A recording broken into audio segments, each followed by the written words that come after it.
Bilang paghahanda sa posibleng epekto ng Bagyong Paulo, tiniyak ng Isabela Police Provincial Office Provincial Headquarters Reactionary Standby Support Force ang kanilang kahandaan sa pamamagitan ng pag-inspeksyon ng mga kagamitan sa Search and Rescue and Retrieval nito lamang ika-2 ng Oktubre taong kasalukuyan.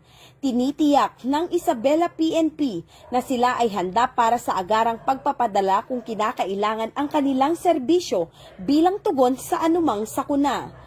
Ang Isabela Police Provincial Office Provincial Headquarters ay nakatuon sa kaligtasan at kapakanan ng komunidad at nagsasagawa ng mga proactive measures bilang hakbang upang mapagaan ang mga potensyal na epekto ng sama ng panahon. Bilang karagdagan, ang Isabela PNP ay patuloy na nakikipag-ugnayan sa mga lokal na pamahalaan at iba pang ahensya upang magbigay ng tulong at suporta sa mga komunidad na maaaring maapektuhan ng bagyo.